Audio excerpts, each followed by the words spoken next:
જય Hind. Only for study ચેનલમાં તમારા દરેક મિત્રોનું હાર્દિક સ્વાગત છે. તો આજે આપણે વિડીયોમાં જોઈએ કે ગુજરાતની કોઈ પણ સ્પર્ધાત્મક પરીક્ષા હોય તો એના માટે એનસીઆરટી મહત્ત્વનો ભાગ ભજવે છે. એટલે કે મિત્રો, જે એનસીઆરટીના જે પુસ્તકો છે એ પુસ્તકો એનો પાયો ગણાય, અને એટલા માટે આપણે એક નવી સિરીઝ ચાલુ કરી છે કે જેની અંદર આપણે ધોરણ 6થી માંડી અને ધોરણ 10 સુધીના મિત્રો જે એનસીઆરટી મિત્રો જે પુસ્તકો છે એ એનસીઆરટીના પુસ્તકોમાંથી મિત્રો વેરી મોસ્ટ આઈએમપી જે એમસીક્યુ પ્રકારના પ્રશ્નો લઈ અને તમારી સમક્ષ વિડીયો મૂકવાના પ્રયત્ન કરીએ છીએ. તો આજે આપણે વિડીયોમાં ધોરણ 6 સામાજિક વિજ્ઞાન મોસ્ટ આઈએમપી એમસીક્યુ પ્રકારના પ્રશ્નો અને એનસીઆરટી સિલેબસ મુજબ એમસીક્યુના પ્રશ્નો છે. તો વિડીયો પૂરેપૂરો જોજો. અને આજના વિડીયો જો આપણે ભાગ છે એ ભાગ નંબર છે 52 નંબરનો. તો વિડીયો પૂરેપૂરો જોજો. શરૂઆત કરીએ આપણે વિડીયોની. જોઈએ પ્રશ્ન એક તમારી સમક્ષ જો શું છે પ્રશ્ન છે કે સુંદરવન નામ કયા વૃક્ષો પરથી પડ્યું છે? તો સુંદરવન નામ એ સુંદરી નામના વૃક્ષો, કયા? સુંદરી નામના વૃક્ષો પરથી પડેલું છે. એટલે જવાબ બનશે ઓપ્શન બી. શું આવશે? ઓપ્શન બી જવાબ બનશે સુંદરી. પ્રશ્ન આપણે આગળ જોઈએ કે કયા પ્રકારના શું છે પ્રશ્ન? કયા પ્રકારના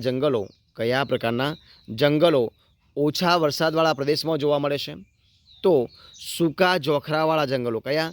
સૂકા અને જોખરા જંગલો એ ઓછા વરસાદવાળા પ્રદેશમાં જોવા મળે છે. જવાબ છે ઓપ્શન એ સૂકા જોખરાવાળા જંગલો. ઓપ્શનની જવાબ બનશે. જોઈએ પ્રશ્ન આપણે આગળ કે શંકુદ્રુમ વનસ્પતિ કઈ આવશે? શંકુદ્રુમ વનસ્પતિ માટે કયો વિધાન અથવા વિધાનો સાચા છે? તો શંકુદ્રુમ વનસ્પતિ માટે ઉપરોક્ત તમામ અહીંયા આપેલા તમામ જે વિધાનો છે વિધાન સાચા છે. એટલે જવાબ બનશે ઓપ્શન એ જવાબ બનશે ઓપ્શન બી જવાબ બનશે. કયો આવશે? ઓપ્શન બી જવાબ બનશે ઉપરોક્ત તમામ. મતલબ શું? તો કે મતલબ જે અહીંયા આપ્યા છે એ કયા છે? તો આ વનસ્પતિ સમુદ્રથી 2500 મીટર ઊંચાઈએ હોય છે. આ વનસ્પતિના પાંદડાનો આકાર સોયાકાર હોય છે અને આ વનસ્પતિ શંકુ આકારની હોય છે. એટલે કે ઉપરોક્ત તમામ જવાબ બનશે. એટલે બી જવાબ ઓપ્શન બનશે. જોઈએ પ્રશ્ન આપણે આગળનો કયો છે પ્રશ્ન? તો કે ગુજરાતના કયા ભાગમાં સૌથી વધુ ગરમી અનુભવાય છે? તો ગુજરાતના ઉત્તર ગુજરાતમાં. ક્યારે? ઉત્તર ગુજરાતની અંદર એ ભાગમાં સૌથી વધુ ગરમી અનુભવાય છે. જવાબ છે ઓપ્શન બી ઉત્તર ગુજરાત. પ્રશ્ન આપણે આગળ જોઈએ કે દુનિયાની સૌથી પ્રાચીન પર્વતમાળા કઈ છે? તો દુનિયાની સૌથી પ્રાચીન પર્વતમાળા છે અરવલ્લીની પર્વતમાળા. કઈ આવશે? ઓપ્શન બી જવાબ આવશે. કઈ આવશે? Option B અરવલ્લીની પર્વતમાળા. ઓપ્શન બી જવાબ બનશે. પ્રશ્ન આપણે આગળ જોઈએ કે ભારતમાં કઈ ઋતુમાં ગરમીનો અનુભવ થાય છે? તો ભારતમાં કઈ આવશે? ઉનાળાની ઋતુમાં. કઈ આવશે? ઉનાળાની ઋતુમાં ગરમીનો અનુભવ થાય. જવાબ બનશે ઓપ્શન એ ઉનાળો. ઓપ્શન જવાબ બનશે. પ્રશ્ન આપણે આગળ જોઈએ કે સૂકા જોખરાવાળા જંગલો કઈ જગ્યાએ આવેલા છે? તો સૂકા અને જોખરાવાળા જંગલો એ અહીંયા આપેલા તમામ જગ્યાએ, કે ઉપરોક્ત તમામ જગ્યાએ, મતલબ કે હરિયાણા, રાજસ્થાન અને ગુજરાત એ તમામ જગ્યાએ આવેલા છે. જવાબ બનશે ઓપ્શન બી જવાબ બનશે. પ્રશ્ન આપણે આગળ જોઈએ કે ગંગાના મુખ ત્રિકોણ પ્રદેશમાં આવેલ સુંદરવન કયા પ્રકારનું જંગલ છે? તો ગંગાના મુખ ત્રિકોણ પ્રદેશમાં આવેલ સુંદરવન એ મેંગ્રુવ પ્રકારનું જંગલ છે. જવાબ બનશે ઓપ્શન બી મેંગ્રુવ પ્રકારનું. ઓપ્શન બી જવાબ બનશે. પ્રશ્ન આપણે આગળ જોઈએ કે મેંગ્રુવ જંગલો કઈ જગ્યાએ આવેલા છે? તો મેંગ્રુવ જંગલો અહીંયા આપેલા છે તમામ જગ્યાએ, એટલે કે ઉપરોક્ત તમામ જગ્યાએ, મતલબ કે અંદમાન નિકોબાર, પશ્ચિમ બંગાળ અને ગુજરાત, એટલે કે તમામ જગ્યાએ આવેલા છે. એટલે જવાબ બનશે ઓપ્શન સી ઉપરોક્ત તમામ. પ્રશ્ન જોઈએ આપણે આગળ કે ઈદ કયા ધર્મના લોકોનો તહેવાર છે? કયો? ઈદ. તો ઈદ છે ઇસ્લામ ધર્મના લોકોનો તહેવાર છે. જવાબ બનશે ઓપ્શન ડી ઇસ્લામ. પ્રશ્ન આપણે આગળ જોઈએ કે કયા રાજ્યના સમુદ્ર કિનારે કાચબો ઈંડા મૂકે છે? તો એ અને ડી બંને, મતલબ કે ગુજરાત અને ઓડિશા એ રાજ્યના દરિયા કિનારે, એટલે સમુદ્ર કિનારે કાચબો ઈંડા મૂકે. જવાબ બનશે ઓપ્શન બી જવાબ બનશે. પ્રશ્ન આપણે આગળ જોઈએ કે અંગ્રેજી એ મુખ્યત્વે કયા રાજ્યની ભાષા છે? તો અંગ્રેજી એ મુખ્યત્વે કયું રાજ્ય આવશે? કેરળ. કયા રાજ્યની? કેરળ રાજ્યની મુખ્ય ભાષા છે, એટલે રાજ્ય ભાષા છે. જવાબ બનશે ઓપ્શન બી જવાબ બનશે.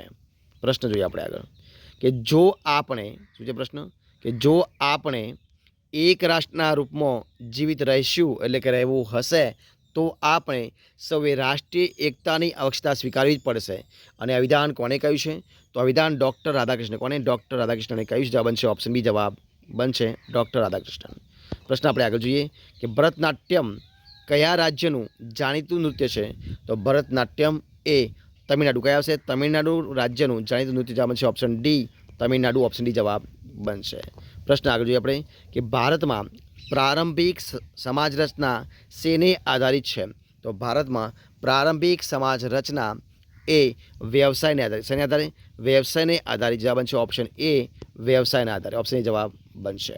પ્રશ્ન આગળ જોઈએ આપણે કે આપણા દેશમાં કયા કયા ધર્મ ધરાવતા લોકો રહે છે? તો આપણા દેશની અંદર અહીંયા આપે છે તમામે તમામ ધર્મના લોકો, મતલબ કે ઇસ્લામ, હિન્દુ, ખ્રિસ્તી તમામે તમામ ધર્મના લોકો રહે છે, એટલે કે ઓપ્શન એ જવાબ બનશે. પ્રશ્ન આપણે આગળ જોઈએ કે ઉત્તર પ્રદેશનું કયું નૃત્ય ખૂબ જ જાણીતું છે? તો ઉત્તર પ્રદેશનું નૃત્ય છે એ કથક. કયું આવશે? કથક નૃત્ય એ ખૂબ જ જાણીતું છે. જવાબ બનશે ઓપ્શન ડી, કથક નૃત્ય. પ્રશ્ન આપણે આગળ જોઈએ કે ગુજરાતી એ કયા રાજ્યના લોકોની મુખ્ય ભાષા છે? તો ગુજરાતી એ ગુજરાત રાજ્યના લોકોની મુખ્ય ભાષા છે, એટલે જવાબ બનશે ઓપ્શન એ, ગુજરાત. પ્રશ્ન આપણે આગળ જોઈએ કે કઈ કઈ બાબતોને કારણે ભારત દેશ વિવિધતાવાળો બન્યો છે? તો અહીંયા આપેલા તમામે તમામ એટલે કે ઉપરોક્ત તમામે તમામ બાબતોને કારણે, એટલે કે આબોહવા, જંગલો અને ભૂપૃષ્ઠના એના કારણે એ ભારત દેશ વિવિધતાવાળો બન્યો. જવાબ બનશે ઓપ્શન સી, ઉપરોક્ત તમામે તમામ.